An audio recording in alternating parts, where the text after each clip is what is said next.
কালো চশমা পরা লোকটা দাঁড়িয়েছিলেন হাজরা রোডের মোড়ে। অনেকেই রোদ্দুরের সময় নানা রকম রঙের সানগ্লাস পরে, তাই দীপু প্রথমেই কিছু বুঝতে পারেনি। তারপর লোকটির হাতে একটা সাদা রঙের লম্বা লাঠি দেখে দীপু বুঝতে পারল যে লোকটি অন্ধ। দীপু বাবার কাছে শুনেছিল যে সারা পৃথিবীতেই অন্ধ লোকেরা রাস্তায় বেরোবার সময় হাতে ওই রকম ঠিক সাদা রঙের একটা লাঠি রাখে, তাতে অন্য লোকদের চিনবার সুবিধে হয়। অনেক সময় অন্য লোকেরা রাস্তা দিয়ে অন্য মনস্কভাবে হাঁটতে হাঁটতে একজন অন্ধ লোককেই ধাক্কা দিয়ে বলে ওঠে, চোখ নেই নাকি, দেখে শুনে হাঁটতে পারো না? বিকেল 5টা। এই সময় হাজরা রোডে দারুণ ভিড়, অনবরত গাড়ি যাচ্ছে আসছে। দীপুর মনে হলো অন্ধ লোকটি রাস্তা পার হতে পারছেন না বলেই দাঁড়িয়ে আছেন। সে কাছে গিয়ে জিজ্ঞেস করলো, আপনি কি রাস্তার ওপারে যাবেন? আমি আপনার হাত ধরে নিয়ে যেতে পারি। লোকটি খুব বুড়োও নয়, যুবকও নয়, মুখে দাড়ি আছে। সেই দাড়ি আর মাথার চুল সামান্য কাঁচা পাকা। লোকটি বোধহয় অন্য কিছু ভাবছিলেন। দীপুর কথা শুনে চমকে উঠলেন। দীপু লোকটির হাত ধরে বলল, চলুন, আমি আপনাকে ওপারে পৌঁছে দিচ্ছি। লোকটিকে নিয়ে দীপু রাস্তায় নেমে পড়ল। একটা হাত উঁচু করে রইল যাতে গাড়িগুলো তাদের দেখে থেমে যায়। সত্যি অনেক গাড়ি হর্ন দিতে দিতে ঘ্যাঁচ ঘ্যাঁচ করে ব্রেক কষতে লাগলো। রাস্তার ওপারে এসে দীপু বলল, এবার আপনি কোন দিকে যাবেন, ডান দিকে না বাঁ দিকে? আমি কি আর একটু এগিয়ে দেব আপনাকে? লোকটি এবার জিজ্ঞাসা করলেন, তুমি কোন দিকে থাকো ভাই, রাস্তার এপারে না ওপারে? দীপু বলল, রাস্তার ওপারে। আমি বাড়ির জন্য একটা পাউরুটি কিনতে এসেছিলাম। লোকটি বললেন, তাহলে তুমি এপারে এলে কেন ভাই? দীপু বলল, বাহ, এইটুকু এলে কি হয়েছে, আপনি রাস্তা পার হতে পারছিলেন না সেই জন্য। লোকটি বললেন, তাহলে এসেছই যখন, তখন তোমাকে আর একটু আসতে হবে। তুমি আমার বাড়িতে পৌঁছে দাও। দীপু একটু কিন্তু কিন্তু করতে লাগলো। মা তাকে বলেছিলেন মোড়ের দোকান থেকে পাউরুটি কিনে আনতে। বেশিক্ষণ তো লাগবার কথা নয়। দীপুর ফিরতে দেরি হলে মা চিন্তা করবেন। কিন্তু একজন লোক যদি বলে বাড়িতে পৌঁছে দিতে, তাহলে না বলা উচিত নয়। তাছাড়া দীপুর এখন 13 বছর বয়স হয়ে গেছে। সে তো আর রাস্তা হারিয়ে ফেলবে না। সে এদিককার সব রাস্তাই চেনে। অন্ধ লোকটি বললেন, এই যে কাছেই হাজরা পার্ক, এটা তুমি কোনাকুনি পার হয়ে চলো। তারপর দেখবে একটা গলি, সেই গলি দিয়ে খানিকটা গিয়ে বাঁ দিকে একটা হলদে রঙের 3তলা বাড়ি, সেই বাড়িতে আমি থাকি। তুমি আমায় সেখানে নিয়ে যেতে পারবে? দীপু বলল, চলুন। অন্ধ লোকটির হাত ধরে দীপু পার্কটা পার হতে লাগলো। তারপর সেই গলির মধ্যে খানিকটা গিয়ে হলদে 3তলা বাড়িটা পেয়ে গেল সহজেই। সে বাড়ির সামনে দাঁড়িয়ে দীপু বলল, এবার আমি যাই? লোকটি বললেন, না না, এখন যাবে কি, আমাকে একদম ঘরে পৌঁছে দাও। ভেতরে ঢুকে দেখবে একটা উঠোন, তার ডান পাশে সিঁড়ি। আমরা কিন্তু সিঁড়ি দিয়ে উঠবো না, তুমি আমাকে সিঁড়ির পিছন দিকটা নিয়ে চলো। বাড়িটা 3তলা হলেও মনে হয় ফাঁকা, কোনো লোকজনের সারা শব্দ নেই। এত বড় বাড়িতে কি আর লোক থাকে না? দীপুর একটু অবাক লাগলো।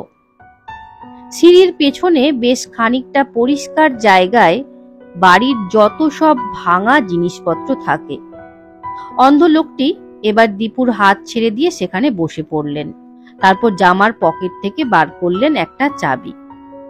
মাটির মধ্যে একটা ছোট গর্ততে লোকটি সেই চাবি ঢুকিয়ে দিয়ে ঘোরাতেই পট করে শব্দ হলো। দীপু আরো অবাক হয়ে গেল।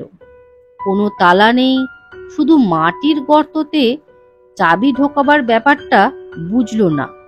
তাছাড়া লোকটি অন্ধ হলেও চাবিটা একবারই গর্তের মধ্যে ঢুকিয়ে দিলেন কি করে? মিষ্টির দোকানের আলমারিগুলোর পাল্লা যেমন ঠেললেই একদিকে সরে যায়, লোকটি এবার মাটিতে চাপ দিতেই সেরকম একটা পাল্লা একদিকে সরে গেল। দীপু দেখলো নিচের দিকে একটা অন্ধকার গর্ত। লোকটি নিজেই এবার দীপুর হাত ধরে বললেন, এসো। দীপু জিজ্ঞেস করলো, আমি কোথায় যাব? লোকটি বললেন, এসোই না, তুমি ভয় পাচ্ছ নাকি?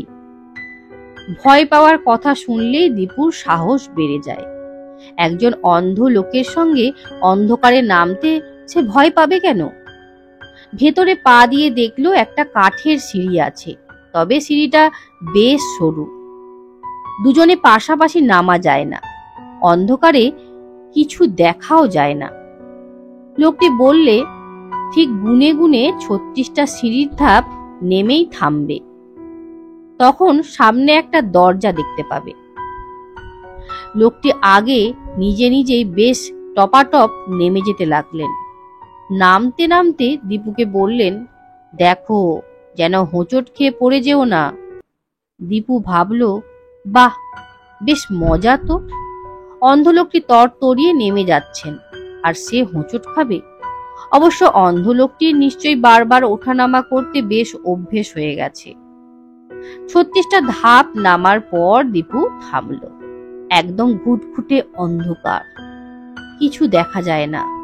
অন্ধ লোকটি সামনের দেওয়ালে হাত দিয়ে সুইচ টিপতে ঝলমলে আলো জ্বলে উঠল। দীপু দেখলো পাশাপাশি দুখানা তালা বন্ধ ঘর আর একটা বারান্দা। কলকাতার কোনো বাড়িতে যে এরকম মাটির নিচে ঘর থাকে দীপু জানতো না। তার ধারণা ছিল যে আগেকার সব দুর্গতেই শুধু মাটির নিচে সুড়ঙ্গ থাকতো। লোকটি আবার পকেট থেকে একটা চাবি বার করে একটা ঘরের তালা খুলে ফেললেন। এবারে তালায় চাবি পড়াতে তার একটু দেরি হলো না। ঘরটার মধ্যে একটা খাটে বিছানা পাতা, একটা চেয়ার টেবিল আর একটা খরগোশ রয়েছে। ঘরে ঢুকে লোকটি একটি টেবিল ল্যাম্প জ্বালাতেই তার থেকে খুব গাঢ় নীল রঙের একটা আলো জ্বলে উঠল। লোকটি দীপুকে বললেন, বসো। দীপু বলল, আপনি এখানে থাকেন, এই মাটির নিচে? হ্যাঁ, ওপরের আলো আমার ঠিক সহ্য হয় না। আচ্ছা, আপনি তো পৌঁছে গেছেন, এবার আমি বাড়ি যাই। না না, এক্ষুনি বাড়ি যাবে কি? তোমার নামটা এখনো জানা হলো না। দীপু নিজের নাম জানালো। লোকটি বললেন, তার নাম পিনাকপানি। এরকম অদ্ভুত নাম দীপু আগে কখনো শোনেনি। হাতের সাদা লাঠিটা দেয়ালে হেলান দিয়ে রেখে লোকটি চোখ থেকে কালো চশমাটা খুলে ফেললেন। লোকটির দু চোখে দুটি ময়দার ডেলা লাগানো, অথবা কাজ জোড়ার জন্য যে পুটিং লাগায় তাও হতে পারে। হাত দিয়ে সেই ডেলা দুটো টেনে খুলে ফেলে লোকটি দীপুর দিকে চেয়ে হাসলেন। লোকটি অন্ধ নয়। দীপু একটু শিউরে উঠল। অন্ধ নয়, তবু ইচ্ছে করে অন্ধ সেজে থাকে? তাহলে লোকটা কে? ডিটেকটিভরা অনেক সময় ছদ্মবেশ নেয়, লোকটা তাই? কিংবা চোর বা গুন্ডাও হতে পারে। লোকটি বললেন, ভাবছো তো চোর, গুন্ডা কিংবা ডিটেকটিভ কিনা? আমি ওসব কিছুই নই। আমি সাধারণত এ জায়গা ছেড়ে বাইরে যাই না, তবু মাঝে মাঝে দু একবার যেতেই হয়। খোলা হাওয়া ও নিঃশ্বাস নেওয়াও তো দরকার। তখন অন্ধ সেজে না থাকলে আমার খুব অসুবিধে হয়। দীপু ভাবল, এ আবার কি কথা? চোখ থাকতে কেউ কি অন্ধ সেজে থাকে? অন্ধ হলেই তো বেশি অসুবিধে। লোকটি বললেন, এই নীল আলো ছাড়া অন্য কোনো আলো আমার সহ্য হয় না। এছাড়া আরো গন্ডগোল হয়। আমার চোখ নিয়ে মহা মুশকিল। তোমার হাতে কি খরগোশ? দীপুর হাতে একটা হাফ পাউন্ড পাউরুটি ছিল। এমনি সেটা জ্যান্ত হয়ে একটা খরগোশ হয়ে গেল। দীপু চমকে সেটা ছেড়ে দিতেই খরগোশটা মাটিতে পড়ে লাফাতে লাগলো। দীপু খুব চমকে গেলেও সামলে দিল তাড়াতাড়ি। এই ব্যাপারটায় সে ভয় পায়নি। লোকটি তাহলে ম্যাজিশিয়ান? ম্যাজিশিয়ানরা ওরকম হতে পারে। জাদুকর ম্যান্ড্রেকের ছবিতে দীপু এরকম দেখেছে। লোকটি গম্ভীর গলায় বললেন, আমি ম্যান্ড্রেলের মতন ম্যাজিক দেখাই না, আমি পিনাক পানি। দীপু এবার সত্যি একটু ভয় পেয়ে গেল। লোকটি মনের কথা বুঝতে পারে। দীপু মনে মনে যা ভাবছে লোকটি তক্ষুনি সেটা বলে দিচ্ছে। পিনাক পানি বললেন, আজ থেকে 5 বছর আগে আমার চোখে একটা অসুখ হয়। চোখে ভীষণ ব্যথা করত। অনেক ডাক্তারকে দেখিয়েছিলাম, ওষুধ লাগিয়েছি, কোনো ফল হয়নি। তখন আমার নাম ছিল বিজন কুমার বসু। তখন আপনার অন্য নাম ছিল? হ্যাঁ। তখন আমি জামশেদপুরে থাকতাম, স্টিল প্ল্যান্টে কাজ করতাম। চোখে কোনো সময় আগুনের ঝাপটা লেগেছিল কিংবা অন্য কিছু হয়েছিল জানি না, সেই থেকে চোখে খুব ব্যথা। তারপর একদিন সকালবেলা ঘুম থেকে চোখ মেলবার পর দেখলাম আমার একটু ব্যথা নেই। আর আমার মাথার মধ্যে কে বলল, তুমি বিজন কুমার বসু নও, তুমি পিনাক পানি। কে বলল এ কথা তা তো জানি না। আমার মাথার মধ্যে কেউ যেন ফিসফিস করে উঠল। আমি তো প্রথমে খুব অবাক, কিন্তু মাথার মধ্যে অনবরত ওই কথাটা শুনতে পেলাম। তখন আমি জিজ্ঞেস করলাম, কে পিনাক পানি? তার কোনো উত্তর পেলাম না তখন। দীপু মাটির দিকে তাকিয়ে দেখলো তার হাতের পাউরুটিটা তখনও খরগোশ হয়ে লাফাচ্ছে। দীপুর কাছে আর পয়সা নেই। মা তাকে পাউরুটি কিনে আনতে বলেছিলেন। পাউরুটির বদলে খরগোশ নিয়ে গেলে কি মা খুশি হবেন? পিনাক পানি অমনি দীপুর মনের কথা বুঝে নিয়ে বললেন, কোনো চিন্তা নেই, তুমি পাউরুটি নিয়েই বাড়ি ফিরবে। দীপু একটু কেঁপে উঠল। কেউ এমন ভাবে মনের কথা বুঝে ফেললে দারুণ অস্বস্তি হয়। পিনাক পানি আবার বললেন, তোমাকে এসব কথা বলছি কেন জানো? আমি তো এতদিন রাস্তা দিয়ে ঘুরি অন্ধ সেজে, কিন্তু এর আগে কেউ একজনও আমায় রাস্তা পার করে দিতে চায়নি। কলকাতা শহরের মানুষের মনে মায়া নেই, তুমি প্রথম দিলে। অবশ্য আমার কোনো দরকার হয় না, আমি কিছু না দেখেও হাঁটতে পারি। একদিন একটা গাড়ি আমায় চাপা দিয়েছিল, কিন্তু আমি মরিনি। দীপু বলল, আমাকে বাড়ি যেতেই হবে, নইলে মা ভীষণ চিন্তা করবেন। পিনাক পানি বললেন, তুমি ভাবছো আমি ভূত, তাই না? গাড়ি চাপা পড়ার পর মরে ভূত হয়ে গেছি। সত্যি আমি মরিনি, তুমি আমার হাতে চিমটি কেটে দেখো। পিনাক পানি নিজের একটা হাত বাড়িয়ে দিলেন দীপুর কোলের কাছে। সত্যি মানুষের মতন হাত। তাছাড়া দীপু তো ওর হাত ধরেই রাস্তা দিয়ে এনেছে। পিনাক পানি বললেন, আমি ইচ্ছে না করলে তো তুমি এ ঘর থেকে যেতে পারবে না, সেই জন্য চুপটি করে বসে আমার কথা শোনো। হ্যাঁ, সেই জামশেদপুরের কথা বলছিলাম। সেখানে আমার বউ, ছেলে মেয়ে সব ছিল। আমার চোখ ভালো হয়ে যাওয়ার পর আনন্দে সেই কথাটা সবাইকে বলতে গেলাম, কিন্তু আমার মুখ দিয়ে একটাও কথা বেরোলো না, শুধু গো গো শব্দ হতে লাগলো। তখন সবাই ভাবলো আমি পাগল হয়ে গেছি। দীপু আবার চোখ গোল গোল করতে পিনাক পানি বললেন, আমি কিন্তু সত্যিই পাগল হইনি, সে ব্যাপারে তোমার ভয়ের কিছু নেই। তবে একথা ঠিক, আমি এক জীবনে দুজন মানুষ হয়ে গেছি।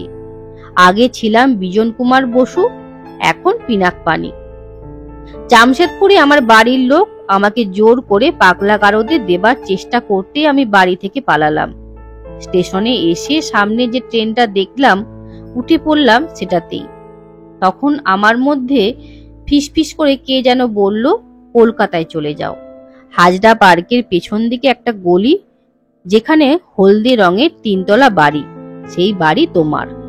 দীপু বলল, এই পুরো বাড়িটা আপনার? তাহলে আপনি ওপরে না থেকে এই মাটির নিচে থাকেন কেন? বললাম, না, উপরের আলো আমার সহ্য হয় না। আমার চোখটা বদলে গেছে বলেই মানুষ হিসেবে আমি বদলে গেছি। কি রকম আমার চোখের অবস্থা হয়েছে শুনবে? হাওড়া স্টেশন থেকে সেদিন যখন আমি আসছি, বড় বাজারের কাছে একটা পুলিশ দাঁড়িয়েছিল। কি জানি কেন সেই পুলিশটার উপর রাগ হলো। সে বোধহয় উল্টো পাল্টা হাত দেখিয়েছিল।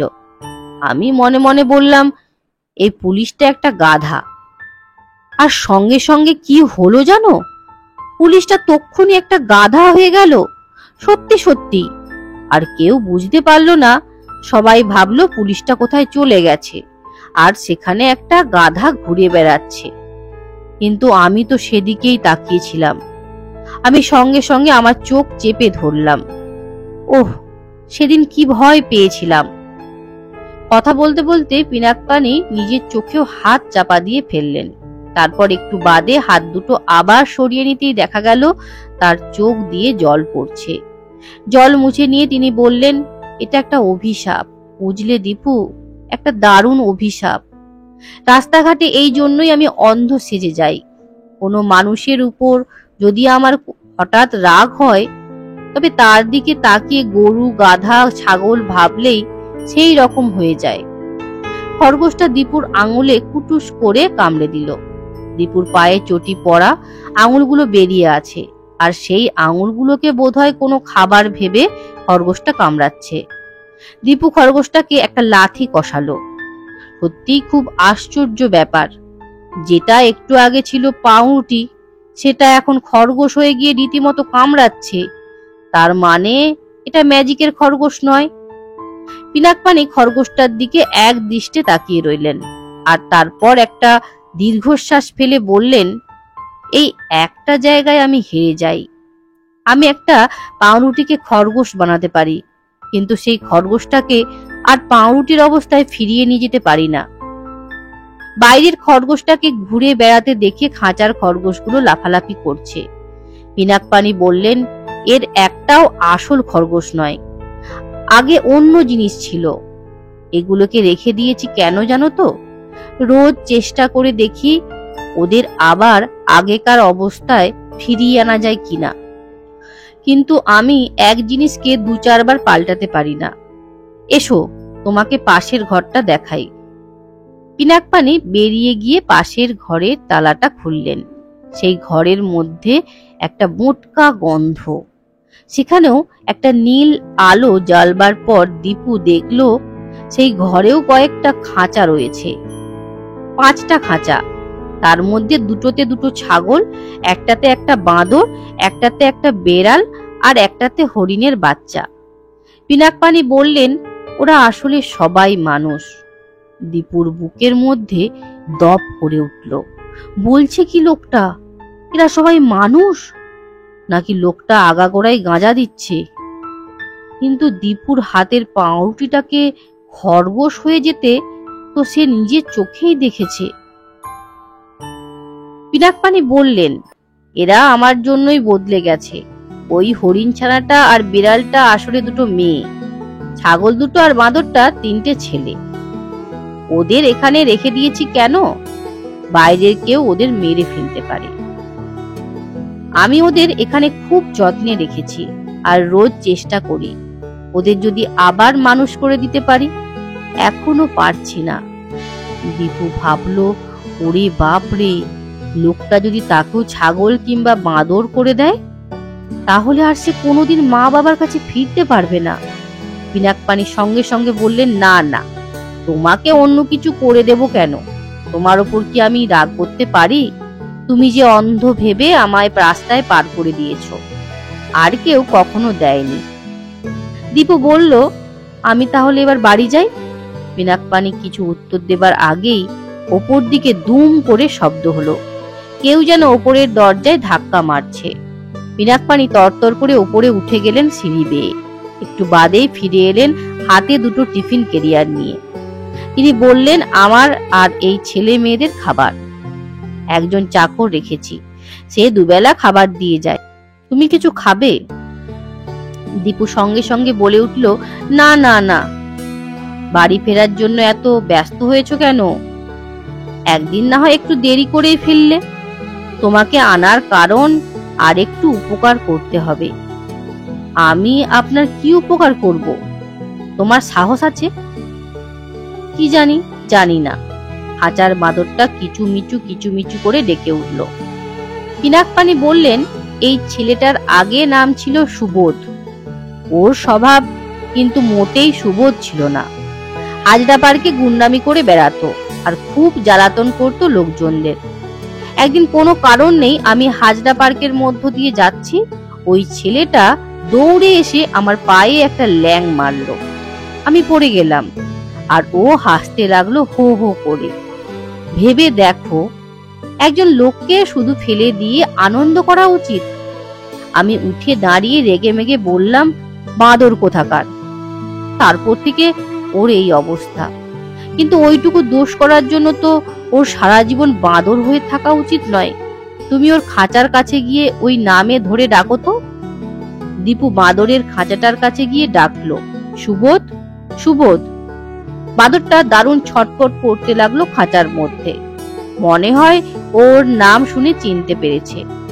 ছাগল, বেড়াল আর হরিণ ছানাটাও এমন ভাবে দীপুর দিকে তাকিয়ে আছে যেন ওরাও মানুষের ভাষা বোঝে। দীপুর গা ছমছম করতে লাগলো। এরকম অদ্ভুত অবস্থায় সে কোনো দিন পড়েনি। পিনাকপানি বললেন, এইবার তোমায় আসল কথাটা বলি। তোমায় দেখেই বুঝেছি তুমি খুব ভালো ছেলে। তুমি যদি আমার একটা উপকার করো, তোমায় আমি রাজা করে দেব। কি উপকার করব আমি? বলছি। তার আগে ঘরের কোণে ওই যে একটা কাঠের বাক্সগুলি দেখছো, ওর মধ্যে মোহর ভর্তি আছে। ওই সব মোহর তোমার হবে। সব আমি তোমাকে দিতে চাই। আমায় কি করতে হবে বলুন আগে। পিনাকপানি শার্টের তলায় হাত দিয়ে কোমর থেকে একটা লম্বা ছোরা টেনে বললেন, এই ছোরাটা নিয়ে আমার বুকে বসিয়ে দিতে হবে। দীপু চোখ কপালে তুলে দারুণ একটা ভয়ের আওয়াজ করে বলল, পিনাকপানি বললেন, তুমি ভাবছো আমি ইচ্ছে করে মরতে চাইছি? না না, তা নয়। এছাড়া আর আমার অন্য কোনো উপায় নেই। আমার মাথার মধ্যে মাঝে মাঝে কে যেন ফিস ফিস করে কথা বলে। সেই কথার জন্য আমি জামশেদপুর ছেড়ে এখানে চলে এসেছি। সেই ফিস ফিসে কথাই এই বাড়িটা খুঁজে দিয়েছে। মাটির তলায় এরকম যে ঘর আছে তাও কি ছাই আমি জানতুম? সবই দিয়েছে সে। সে যে কে তা আমি অনেকদিন জানতে পারিনি। এখন বোধ হয় খানিকটা। দেখো, বাইরের আলো আমার সহ্য হয় না। যতদিন বাঁচবো আমাকে এইরকম মাটির নিচে থাকতে হবে। এরকম ভাবে বেঁচে থেকে লাভ কি? আমার বুকে যদি তুমি এই ছুরিটা বসিয়ে দিতে পারো, তাহলেই বোধ হয় আমি বাঁচবো। দীপু চিৎকার করে বলল, না, আমি কিছুতেই পারবো না। এসো, তোমায় আর একটা জিনিস দেখাচ্ছি। পিনাকপানি আবার চলে এলেন পাশের ঘরে। তার শোবার খাটটা ঠেলে সরিয়ে দিলেন দেওয়ালের একদিকে। সেই খাটের তলায় একটা মস্ত কাঠের বাক্স। সেটা সাধারণ বাক্স নয়, ওপরে নানান রকম রূপোর কারুকার্য করা। বেশ পুরনো আমলের বাক্স বলে মনে হয়। সেটা প্রায় ওই খাটের সমান। পিনাকপানি বললেন, ওই বাক্সটা তুমি খুলে দেখো দীপু, কি আছে ওর মধ্যে। খুলেই দেখো না। অত বড় বাক্স আমি খুলতে পারবো না। পারবে, ডালাটা ধরে টানলেই উঠে আসবে। বাক্সটার কাছে গিয়েই ডালাটা ধরে উঠাতেই দীপু ওরে বাবারে বলে চেঁচিয়ে উঠল। সঙ্গে সঙ্গে ডালাটা সে ছেড়ে দিল। আবার ধপ করে শব্দ হলো। বাক্সের মধ্যে লাল ভেলভেটের বিছানায় শুয়ে আছে একটা মেয়ে। দারুণ ফর্সা রং, কোঁকড়া কোঁকড়া চুল, চোখ দুটো নীল কাঁচের মতন। দেখলেই বোঝা যায় মেয়েটির দেহে প্রাণ নেই, কিন্তু চামড়া একটুও কুঁচকোয়নি। দীপু ফ্যাকাশে মুখ করে জিজ্ঞেস করলো, ও কে? আমি জানি না দীপু। আপনি ওর উপরে খাটে শুয়ে থাকেন? হ্যাঁ, দিনের পর দিন, মাসের পর মাস। মাঝে মাঝে ডালা খুলে দেখি ওর চেহারা একই রকম আছে, পচে যায় না, গলে যায় না। এখন বুঝতে পারি ওই মেয়েটি আমার মাথার মধ্যে ফিস ফিস করে কথা বলে। আমি আর থাকতে পারছি না, আমাকে ছেড়ে দিন, আমি বাড়ি যাব। যেও না, তোমাকে আমার এই উপকার করতেই হবে। ওই মেয়েটি আমার মাথার মধ্যে ফিস ফিস করে বলে আমার বুকে ছুরি বসাতে, কিন্তু আমি পারি না, কিছুতেই পারি না। অনেকবার চেষ্টা করেছি, তুমি আমাকে এই সাহায্যটুকু করো দীপু। না বলে এক চিৎকার দিয়ে দীপু দৌড়ালো, ঘর থেকে বেরিয়ে নামতে লাগলো সিঁড়ি দিয়ে। পিনাকপানি তাকে ধরতে পারলো না। খানিকটা উঠে দীপু পেছনে ফিরে দেখলো পিনাকপানি ঘর থেকে বাইরে বেরিয়ে এসেও দুহাতে নিজের চোখ চেপে রয়েছে। ওপরের দরজাটা ঠেলে দীপু বেরিয়ে এলো বাইরে, তারপর দ্রুত ছুটে রাস্তায়। গাড়ি টাড়ি কিচ্ছু গ্রাহ্য না করে দীপু একইভাবে ছুটতে ছুটতে চলে এলো বাড়িতে। দীপুর মা সত্যি চিন্তিত হয়ে পড়েছিলেন। ব্যস্ত হয়ে জিজ্ঞেস করলেন, কি রে, এত দেরি করলি কেন? পাউরুটি কোথায় গেল, আনলি না? দীপু হতভম্বের মতন খানিকক্ষণ চুপ করে রইল, কোনো উত্তরই দিতে পারল না। তারপর আমতা আমতা করে বলল, পাউরুটিটা হাত থেকে পড়ে গেল, আর তুললাম না, গড়িয়ে গেল ময়লার মধ্যে। মা বললেন, বেশ করেছিস, ময়লা থেকে কে তোকে তুলতে বলেছে, কিন্তু দেরি হলো কেন? দীপু কোনো উত্তর দিচ্ছে না দেখে মা ভাবলেন পাউরুটিটা নষ্ট করে দীপু বুঝি লজ্জায় পড়ে গেছে, তাই আর কিছু বললেন না। দীপু নিজের ঘরে গিয়ে গুম হয়ে বসে রইল। বাইরে যখন যা দেখে সে বাড়িতে এসে মাকে বলে, কিন্তু আজকের ঘটনা বলা যায়? একটা কথাও কেউ বিশ্বাস করবে? সবকিছুই যেন দারুণ অদ্ভুত, অবিশ্বাস্য। রাত্রিবেলা শুয়ে শুয়ে দীপু ভাবতে লাগলো, সত্যি কি আজ এইসব হয়েছে? সত্যি কি সে রাস্তায় একটা অন্ধ লোককে দেখেছিল? সত্যি মাটির নিচে অন্ধকার ঘরে কয়েকটা ছেলে মেয়ে বাঁদর, ছাগল, বেড়াল আর হরিণ হয়ে আছে, নাকি সবই স্বপ্ন? বিছানায় শুয়ে দীপু ছটপট করতে লাগলো। আজ একটা বিকেলের ঘটনায় যেন তার জীবনটা বদলে দিয়েছে। সবচেয়ে ভয়ঙ্কর সেই খাটের তলায় কাঠের বাক্সের মধ্যে শুয়ে থাকা মেয়েটি। লাল ভেলভেটের বিছানা, নীল রঙা শাড়ি পরা সেই মেয়েটিকে মনে হয় পুতুলের মতন, কিন্তু পুতুল নয়, 19-20 বছর বয়সের একটি মেয়ে, যেন কিছুক্ষণ আগেই জীবন ছিল। চোখ দুটো শুধু কাচের মতন। সারা রাত দীপুর ঘুম হলো না। সকালবেলা মা জিজ্ঞেস করলেন, তোর মুখটা এত শুকনো দেখাচ্ছে কেন রে? দীপু বলল, না কিছু হয়নি। একবার দীপুর ইচ্ছে হলো সব কথা মাকে বাবাকে বলে দেয়, কিন্তু ওরা নিশ্চয়ই হাসবেন, দীপুকে পাগল ভাববেন। সেসব কিছু ভুলে থাকার জন্য দীপু বন্ধুদের সঙ্গে খেলতে গেল, কিন্তু খেলাতেও মন বসে না, বন্ধুদেরও কিছু বলতে পারে না। 3 দিন পর দীপুর মনে হলো ব্যাপারটা বুঝি স্বপ্নই। ওরকম অসম্ভব গ্যাজাকুড়ি ব্যাপার আবার হয় নাকি? একটা বাঁদরের সামনে সে সুবোধ সুবোধ বলে ডাকছিল, এমনি বাঁদরটা সাড়া দিয়েছিল। বাঁদরটা নিশ্চয়ই পোষ মানা, ওই ডাক ওকে শেখানো হয়েছে। আগেকার দিনে মুনি ঋষিরা অভিশাপ দিয়ে লোকজনকে হঠাৎ ভেড়া কিংবা গরু কিংবা সাপ বানিয়ে দিতেন। আজকাল কি আর তা হয়? লোকটা পাগল নিশ্চয়ই, কিন্তু বাক্সের মধ্যে ওই মেয়েটা? না, দীপু আর ওইসব কথা ভাবতে চায় না। 4 দিন পর বিকেল বেলা দীপু স্কুল থেকে ফিরছে। বন্ধুদের সঙ্গে সে মনোহর পুকুরের মোড় পর্যন্ত আসে, বাকি রাস্তাটা একলা। আপন মনে সে হাঁটছে। হঠাৎ পেছনে খটখট আওয়াজ হতে সে চমকে পিছনে ফিরে তাকালো। সেই লোকটা, সেই পিনাকপানি, সেই রকমই অন্ধ সেজে লাঠি ঠকঠকিয়ে আসছে, চোখে কালো চশমা। এখন সে অন্ধ সেজে আছে, এখন আর দীপুকে দেখতে পাবে না। দীপু দৌড়াতে লাগলো। একটুক্ষণের মধ্যেই দীপু রাস্তায় বাঁকে চলে গেল। তারপরে থমকে গিয়ে একটা বাড়ির দেয়ালে ঘেঁষে দাঁড়িয়ে উঁকি মারল। পিনাকপানিও সেই পথের বাঁকে এসে দাঁড়িয়ে পড়ল। তারপর ফিসফিস করে ডাকলো, দীপু, দীপু। দীপু একবারে কুঁকড়ে গেল ভয়ে। লোকটাকে অন্ধ অবস্থাতেও দেখতে পায়।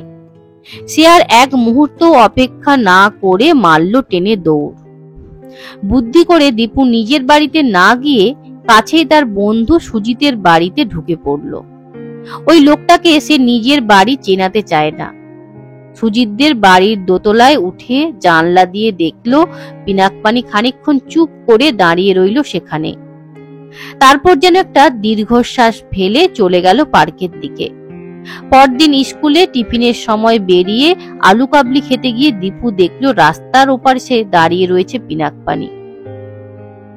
দীপু শুট করে ঢুকে এলো স্কুলের মধ্যে। তার বুকের মধ্যে ধরফর করছে। লোকটা তাকে খুঁজে বেড়াচ্ছে।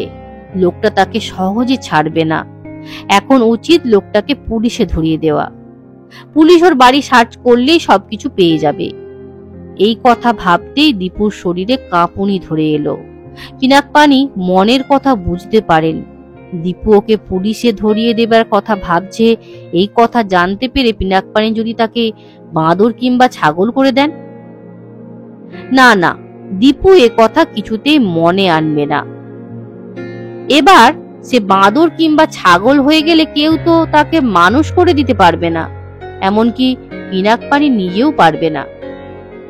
স্কুল ছুটির পর দীপু দেখলো পিনাকপানি তখনও দাঁড়িয়ে আছেন উল্টো দিকে। দীপু একদল বন্ধুর মধ্যে মিশে রইল।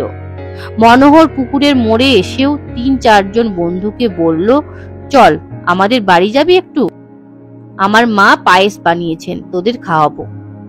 পিনাকপানি পেছন পেছন ঠকঠকিয়ে আসছেন ঠিক। দীপু বন্ধুদের সঙ্গে বাড়িতে ঢুকে গেল। পিনাকপানি রাস্তার উপর খানিকক্ষণ দাঁড়িয়ে থেকে আবার দীর্ঘশ্বাস ফেলে চলে গেলেন। সেদিন রাত্রির বেলা খেতে বসে দীপু বাবাকে বলল, বাবা আমি কয়েকদিনের জন্য চন্দননগর যাব, ছোট মাসির বাড়িতে। বাবা বললেন, হঠাৎ এখন চন্দননগরে যাবি কেন? তুমি যে আমাকে নিয়ে যাবে বলেছিলে। ছুটি পড়ুক, এখন স্কুল খোলা, এখন যাবি কি করে? আজ তো শুক্রবার, কালকের যদি ছুটি নিই তাহলে শনি আর রবি দুদিন অন্তত চন্দননগরে কাটিয়ে আসতে পারি। দীপু মনে মনে ভেবে রেখেছে একবার চন্দননগরে গিয়ে পড়লে সে আর 10-12 দিনের মধ্যে ফিরবে না। ছোট মাসিকে বলবে যাতে তিনি জোর করে তাকে আটকে রেখে দেন। ছোট মাসির সঙ্গে তার খুব ভাব। বাবা বললেন, হঠাৎ এখন চন্দননগরে যাবার এত গরজ কেন? পড়াশোনা নষ্ট করে এখন যেতে হবে না, গরমের ছুটি পড়ুক তখন নিয়ে যাব। দীপু নিরাশ হয়ে গেল। রাত্রিরে শুয়ে শুয়ে সে ভাবল, কাল স্কুলে যাবার নাম করে সে একাই চন্দননগরে পালাবে। সেখানে যাওয়া তো খুব সোজা, হাওড়ায় গিয়ে ট্রেনে উঠে পড়লেই হলো। চন্দননগর স্টেশনের খুব কাছেই ছোট মাসির বাড়ি। যাবার আগে সে বাড়িতে একটা চিঠি লিখে রেখে যাবে। কিন্তু পরদিন সকালে বাবা নিজেই বলছেন, আচ্ছা চল দীপু, তোর যখন শখ হয়েছে তোকে চন্দননগরেই রেখে আসি আজ। ওখানে গিয়ে পড়াশোনা করতে হবে, কিন্তু ফাঁকি দিলে চলবে না। বাবার প্রতি খুব কৃতজ্ঞ হলো দীপু। সে যে কোনো উপায়েই কিছুদিনের জন্য এই বাড়ি ছেড়ে যেতে চাইছিল। রাস্তায় বেরুলেই সেই অন্ধ লোকটিকে দেখতে হবে, এ কথা ভাবলেই তার বুক ধরফর করে। চন্দননগরে ঠিক 11 দিন থেকে এলো দীপু। আর এই কটা দিন তার দারুণ আনন্দে কাটলো। ছোট মাসির বাড়ির পিছনে রয়েছে একটা বাগান আর পুকুর, সেখানেই সারাদিন কেটে যায়। এই সুযোগে তার সাঁতারটা শেখা হয়ে গেল। পিনাকপানির কথা মনে পড়লেই সে মন থেকে তাড়িয়ে দিয়েছে। না, ওই লোকটির কথা সে আর কিছুতেই ভাববে না। 11 দিন পর বাবা এসে জোর করে নিয়ে গেলেন দীপুকে। এর আগে সে কখনো একটানা এতদিন স্কুল ফাঁকি দেয়নি। পরদিন স্কুল যাবার সময় সে ভয়ে ভয়ে এদিক ওদিক চাইতে লাগলো। না, পিনাকপানিকে কোথাও দেখা গেল না। টিফিনের সময়ও নেই, ছুটির সময়ও না। যাক, পিনাকপানি নিশ্চয়ই তাহলে ভুলে গেছেন দীপুকে। পরপর 4 দিন দীপু নিশ্চিন্ত ভাবে রাস্তা দিয়ে ঘোরাফেরা করলো। খুব নিশ্চিন্ত ভাবে, পিনাকপানির কোনো চিহ্নই কোথাও নেই। তার মনে হলো আর কোনোদিন দেখা হবে না পিনাকপানির সঙ্গে। বাবা, পৃথিবীতে এত অদ্ভুত মানুষও থাকে। শুধু বারবার দীপুর মনে পড়ে সেই খাঁচার বন্দি ছাগল, বাঁদর, বেড়াল আর হরিণ শিশুটির কথা। ওরা যদি মানুষ হয় সত্যি, তাহলে সারা জীবন ওরা ওই রকম হয়েই থাকবে। ইস, ওদের বাবা মায়েরা নিশ্চয়ই কত চিন্তা করে। খবরের কাগজে সে প্রায় ছেলে মেয়েদের নিরুদ্দেশের খবর থাকে। হয়তো সেই সব ছেলে মেয়েদের কয়েকজন ওই সেই মাটির নিচের ঘরে জন্তু হয়ে গেছে। এক বন্ধুর জন্মদিন ছিল শনিবার। সেখানে নেমন্তন্ন খেয়ে ফিরছে দীপু। এমন সময় লোডশেডিং হয়ে গেল। সমস্ত রাস্তা ঘুরঘুটি অন্ধকার। সাবধানে সে পা টিপে হাঁটছে, এমন সময় হঠাৎ কে যেন তার কাঁধে হাত দিল। তারপর ফিস ফিস করে ডাকলো, দীপু, দীপু। দীপুর শরীরে রক্ত যেন জল হয়ে গেল। গলার আওয়াজ শুনেই সে চিনতে পেরেছে। শরীরটা মুচড়ে কোনো রকমে কাঁধটা ছাড়িয়ে নিয়ে দীপু চেষ্টা করলো কোনো রকমে দৌড়ে পালাবার, কিন্তু পিনাকপানি তাকে ধরে আছেন লোহার মতো শক্ত করে। দীপু কাঁদো কাঁদো হয়ে বলল, আমায় ছেড়ে দিন। পিনাকপানি বললেন, দীপু, আমার হাত ছেড়ে চলে যাওয়ার চেষ্টা করো না। আমি কি ইচ্ছা করলে তোমাকে একটা বেড়াল বা টিয়া পাখি করে দিতে পারি না? কিন্তু তা তো করিনি দীপু। আমি তোমাকে পছন্দ করি বলেই তোমার ক্ষতি করতে চাই না। তুমি আমার সঙ্গে চলো। দীপু বলল, আমাকে এক্ষুনি বাড়ি ফিরতে হবে, আমার ভীষণ কাজ আছে। তুমি ভয় পাচ্ছ? বললাম যে তোমার ভয় নেই। দীপু একবার ভাবলো চেঁচিয়ে উঠবে। রাস্তায় অনেক লোক আছে, অন্ধকার হলেও লোকেরা এসে তাকে নিশ্চয়ই ছাড়িয়ে দিবে। পিনাকপানি বললেন, চেঁচিয়ে লাভ নেই দীপু, আমার চোখ আজ খোলা, পকেটে টর্চ আছে, ইচ্ছে করলেই একবার তোমার উপর ফেলে তোমাকে একটা বেড়াল বানিয়ে কোলে করে নিয়ে যেতে পারি। রাস্তার লোক কিছু বুঝতে পারবে না। দীপু বললে, আমার কাঁধে লাগছে। পিনাকপানি বললেন, আমায় রাগিয়ে দিও না দীপু, রাগিয়ে দিও না, একবার কিছু হলে আর যে ফেরাতে পারবো না। দীপু সঙ্গে সঙ্গে বলল, না না। দীপুর কাঁধ ছেড়ে দিয়ে একটা হাত চেপে ধরে পিনাকপানি সেই অন্ধকারের মধ্যে গট গট করে হাঁটতে লাগলেন। আগের দিন দীপু ওর হাত ধরে বড় রাস্তা পার করে দিয়েছিল। আজ পিনাকপানি দীপুকে নিয়ে গেলেন রাস্তার ওপারে। অন্ধকারের মধ্যেই পিনাকপানির হাঁটতে কোনো অসুবিধেই হয় না। জলের মাছ যেমন জলের মধ্যে স্বাভাবিক, সেই রকম পিনাকপানিও যেন অন্ধকারেরই প্রাণী। হাজরা পার্ক হয়ে গলির মধ্যে এসে পিনাকপানি সেই বাড়িটাতে ঢুকলেন। সিঁড়ির নিচে মেঝের সঙ্গে আটকানো দরজায় একটা পাল্লা খোলাই ছিল। সেখান দিয়ে তরতর করে নেমে ওরা চলে এলো নিচে। পিনাকপানি ঘরের মধ্যে ঢুকে নীল আলোটা জ্বালালেন। বাইরে লোডশেডিং থাকলেও ওখানে ঠিকই আলো জ্বলছিল। বোধহয় এখানে অন্য ব্যবস্থা আছে। পিনাকপানি একটা চমৎকার ছোট কাঠের বাক্স দীপুর হাতে দিয়ে বললেন, এটা তোমাকে দেব বলেই খুঁজছিলাম, তুমি এটা নাও। দীপু বাক্সটা হাতে করে দাঁড়িয়ে রইল। খুলে দেখো। দীপু বাক্সটা খুলল। মনে হলো যেন ভেতরে অনেকগুলো পেতলের গোল গোল চাকতি ঘুরছে। এগুলো কি জানো? না। ওগুলো সোনার মোহর। এক একটা মোহরের দাম অনেক। এই সব মোহর এখন তোমার। এই মোহরগুলি মাটির তলায় এই ঘরে ছিল। এগুলো কার আমি জানি না। আমার তো কোনো কাজে লাগবে না, আমি আর বাঁচবো না। দীপুর গলা শুকিয়ে গেছে। এতগুলো মোহর পেয়ে সে কি করবে বুঝতে পারছে না। এগুলো নেওয়া কি তার উচিত? পিনাকপানি দীপুর সঙ্গে মনের কথা বুঝতে পেরে বললেন, ওগুলো আমি তোমায় উপহার দিয়েছি দীপু। একদিন আমায় রাস্তা পার করে দিয়েছিলে, আর কেউ কোনো দিন দেয়নি। কিন্তু আপনাকে তো আর পার করে দেবার দরকার ছিল না, আপনি নিজেই তো পার হতে পারেন। তুমি তো সে কথা জানতে না। তুমি তো সত্যিকারের একজন অন্ধ লোক ভেবেই রাস্তায় পার করে দিতে চেয়েছিলে। তাতেই বুঝেছি তোমার মনটা খুব ভালো। দীপু বারবার খাটের তলাটার দিকে চাইছে বলে পিনাকপানি বললেন, তুমি ভাবছো এখনো সেই মেয়েটা ওখানে আছে কিনা? হ্যাঁ আছে। ওই মেয়েটাই তো আমায় পাগল করে দিচ্ছে। তুমি দেখবে। দীপু বলল, না না, আমি দেখতে চাই না। পিনাকপানি শুনলেন না, খাটটা সরিয়ে ফেললেন। তারপর নিচের বাক্সের ডালাটা খুলে চিৎকার করে বললেন, কেন, তুমি আমাকে মারতে চাও? দীপু দেখলো মেয়েটির ঠিক একই রকম চেহারা রয়েছে, খুব তাজা, চোখ দুটো কাঁচের মতন। পিনাকপানি দেয়ালে হেলান দিয়ে বললেন, আগে আমি পাগল ছিলাম না দীপু, আগে আমি ছিলাম জামশেদপুরের বিজন বসু। চাকরি বাকরি করতাম, বউ ছেলে মেয়ে ছিল। হঠাৎ একদিন আমি পিনাকপানি হয়ে গেলাম। আমার মাথার মধ্যে কেউ ফিস ফিস করে কথা বলে, এই মেয়েটাই বলে। আমি বুঝতে পেরেছি, আগে ফিস ফিস করে নানা রকম কথা বলতো, এখন শুধু একটাই কথা বলে, আমাকে মরতে বলে। দীপু বলল, আপনি এখান থেকে পালিয়ে যেতে পারেন না? কোথায় যাব? অনেক দূরে, এই মোহরগুলি আপনি নিন।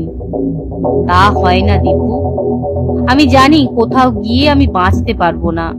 আমার চোখটা বদলে গেছে, পৃথিবীর আলো আমি সহ্য করতে পারি না। মাঝে মাঝে অন্ধ সেজে চোখ বন্ধ করে যাই। আগে তবু একটু একটু করে চোখ খুলতে পারতাম, এখন আর দিনের আলোতে কিছুতেই চাইতে পারি না, চোখে ভীষণ জ্বালা করে। তাহলে অন্ধ সেজেই থাকবেন? কত লোক তো এমনিতেই অন্ধ, তবু তো তারা ভালোভাবে বেঁচে থাকে। আমি তা পারবো না। মাথার মধ্যে সব সময় ফিস ফিস আওয়াজ, যেখানে যাই ওই আওয়াজ আমাকে ছাড়বে না। হয় আমাকে পাগল করে দেবে, কিংবা এখানে টেনে আনবে। তুমি চন্দননগরে গিয়েছিলে, সেখানেও আমি তোমার খোঁজ পেলুম। আমি চন্দননগরে গিয়েছিলাম, তাও আপনি জেনে ফেলেছিলেন?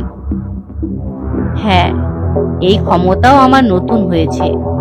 আমি একবার যাকে দেখি, তার মনের সব কথা ছবির মতন দেখতে পাই।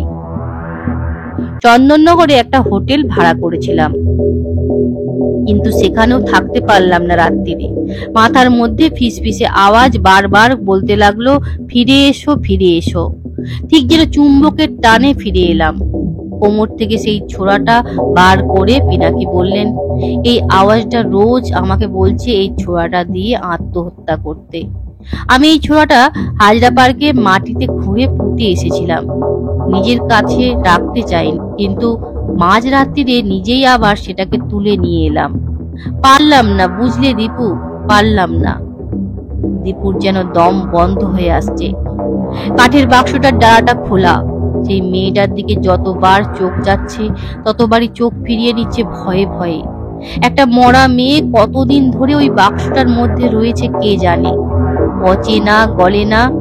আর পিনাকপানির হাতে ওই অত বড় ছোড়া। দীপু যদি এখনো পালিয়ে যেতে পারত। পিনাকপানি বললেন, ব্যাপারটা আমি অনেকটা আন্দাজ করতে পারছি। অনেকদিন আগে, মনে হয় কয়েক জন্ম আগে, পিনাকপানি নামে একটা লোক মেয়েটিকেই বোধহয় খুন করেছিল। তারপর পিনাকপানিও অন্য কোথাও গিয়ে মারা যায়। ওদের দুজনের আত্মাই মুক্তি পায়নি। এই পৃথিবীতে একজন আর একজনকে তাড়া করে ফিরছে।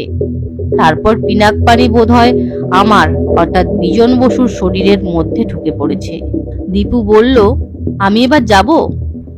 না দীপু, তোমার সাহায্য যে আমার খুব দরকার।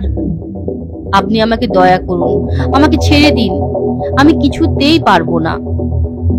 আমি নিজেও যে পারছি না দীপু। মরতে আমাকে হবেই, কিন্তু নিজে কি নিজের বুকে ছুরি বসানো যায়? অনেকবার চেষ্টা করেও পারিনি। আমি পারবো না, কিছুতেই পারবো না। কেউ তো এখানে দেখবে না, কেউ এখানে আমাদের খুঁজে পাবে না। তুমি পালিয়ে যেও, উপরের দরজাটা বন্ধ করে দিলে কেউ কোনো দিন আর আমাদের খুঁজে পাবে না। না না না, তুমি এক কাজ করো দীপু, শুধু একটা কাজ। না না, আমার পাপ হবে। হবে না, তোমার পাপ হবে না, সব পাপ আমার। পিনাকপানি দীপুকে জোর করে টেনে এনে একটা দেয়ালের সামনে দাঁড় করিয়ে দিলেন। তারপর ছোড়াটা দীপুর হাতে তুলে দিয়ে বললেন, তোমাকে আর কিচ্ছু করতে হবে না, তুমি শুধু শক্ত হয়ে দাঁড়িয়ে থাকো। দীপুর কিছু বোঝবার আগেই পিনাকপানি দীপুর হাতের ছোড়াটার ওপর বুক দিয়ে ঝাঁপিয়ে পড়লেন। ছোড়াটা ওর বুকে গেঁথে গেল। পিনাকপানি একটু শব্দও করলেন না।